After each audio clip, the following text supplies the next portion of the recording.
Austen Lane, Action Sports, Jags, and ESPN690 radio. Coming to you with my three takeaways, my three observations.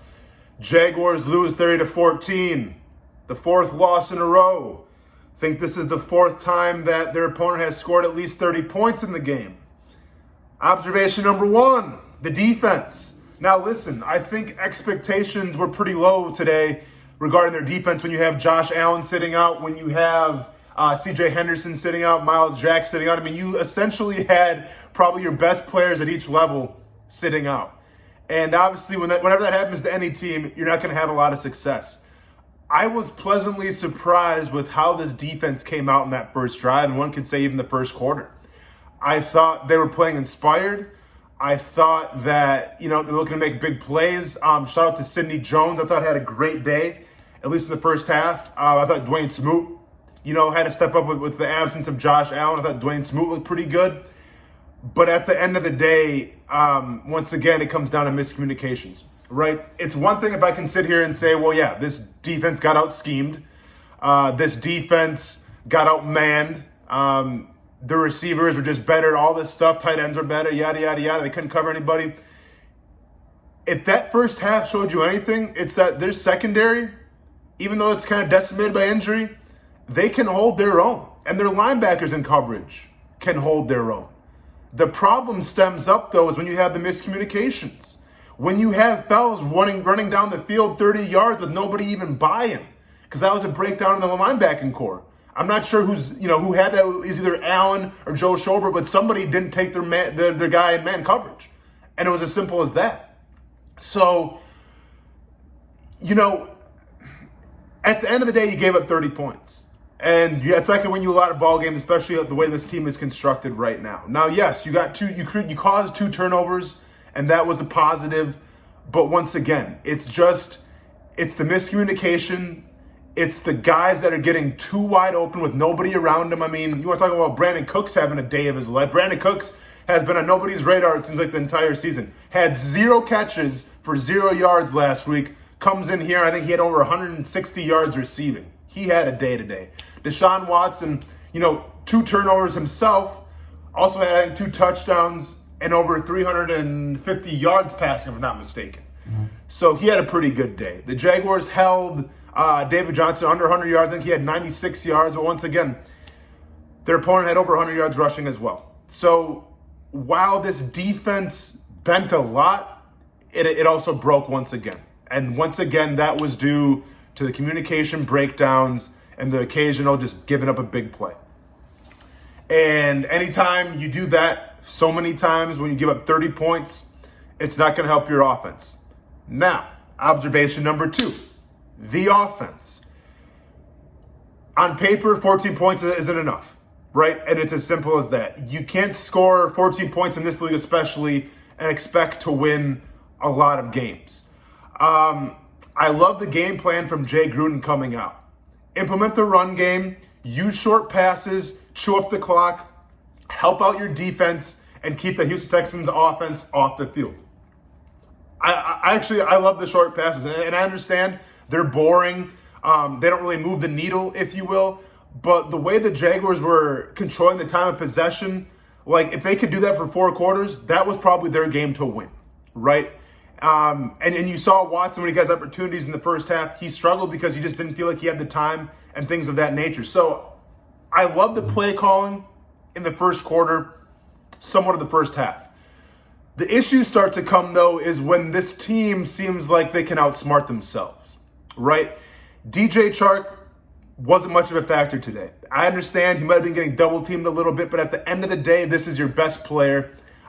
He's your Pro Bowler on that receiving core, and you find the way to get your best players the ball. Whether it's putting him in the slot, whether it's running screens, somehow you find a way to get your best player the ball. And unfortunately, DJ Chark didn't get the ball enough today. Laviska Shenault had another big day, right? This guy's constantly evolving. He's constantly stepping up. It seems like tacklers just bounce off this dude.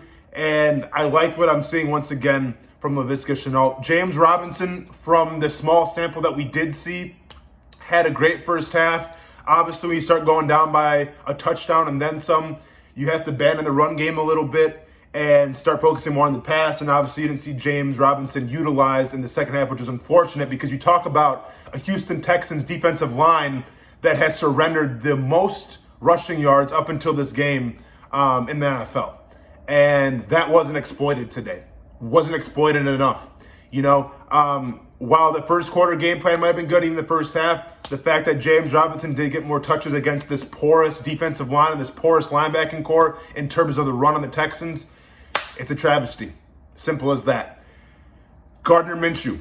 What do we always talk about when I do these things? I talk about, did Gardner Minshew cement himself as the guy going forward today? And as I look at the numbers, or as I remember the numbers, and now as I draw a blank on the numbers, I think he was 31 for 49, 301 yards passing, and 2 touchdowns, if I'm not mistaken. And you look at those numbers on paper, or I say out those numbers, and what do those numbers sound like? Those numbers sound pretty good, right? And if you didn't watch that game, I think most people would be happy with that kind of performance based on the numbers. But once again, it's not about the numbers. It's about how we got to those numbers, number one, how those numbers look, number two, and the most important number three. So let's talk about it real quick. Obviously, when you pass over 300 yards, that's a good day, but who isn't passing over 300 yards right now in the NFL, right? And you saw some great throws by Gardner Minshew, some nice touch on some long balls, but you also saw some throws that were underthrown. You saw some throws that were overthrown, and for lack of a better word, you saw a quarterback that couldn't lead his team to more than 14 points. And it's as simple as that. Now, with that being said, when you talk about whether he cemented himself as the guy going forward in this game, I come back to that big number. And to me, the yards per game, the amount of touchdowns that you throw, your completion percentage, it doesn't mean anything in the circumstance that Gardner Minshew is in right now if he's not winning games. And the fact of the matter is right now, regardless of how many touchdowns Gardner Minshew's thrown, his completion percentage or the yards next to his name right now is 1-4. And that's not going to cut it. That's not going to get you the starting spot next year. Not saying it's right, not saying it's wrong, just saying that's probably going to be the way it is. Last point. And I don't know if this is more coaching or if this is more on special teams, but let's call it a combination of both, okay? Stephen Hauschka comes in, misses 2 field goals. Obviously, you don't need a rocket scientist to tell you that's not going to cut it. Horrible. Upsetting. Because you talk about a guy who misses 2 field goals, and now all of a sudden, he's a liability. Now all of a sudden, your field goal team is off the chart. Like, you're not doing it anymore. So now you have to sacrifice going forward on 4th down and things like that. That goes to coaching now. The 4th and 1 or whatever that was inside the Texans, I think it was 10-yard line, the 15-yard line, where you draw up a play. It seemed like like with a stick in the mud, and you have a flea flicker with James Robinson. I have no idea what that was. The announcers didn't know what that was. Twitter didn't know what that was. And the question is why? Why, when you're doing so well in the short pass game? Why, when you have very dynamic receivers? Why, when you have a capable tight end? Why, when you have James Robinson that can pound the rock? Why, when you have an offensive line who's doing pretty dang good, especially up until that drive? Why do you feel the need to throw that trick play out there like that? Now, I understand. Hindsight's 20/20. But we always talk about, well, at least I always talk about with the situation, every single video I've talked about, setting your guys up for success.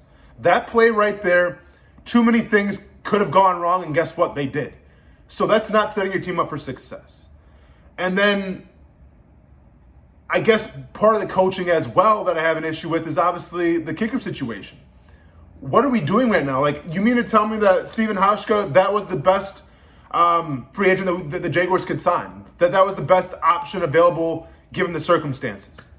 I don't know. I don't know if they need to hold a kicking tryouts like they did, in that Disney movie, the garbage kicking, field goal picking, garbage picking, field goal kicking Philadelphia. I don't know if you have to do something like that, but something's got to happen because this team right now, they need all the help that they can get. They got to help out Minshew. They got to help out this defense, and you can do that with special teams. And right now, the special teams are not very special, and it's coming down to the kicker.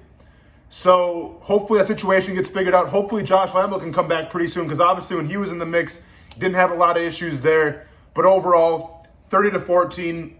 I left this game feeling pretty sick.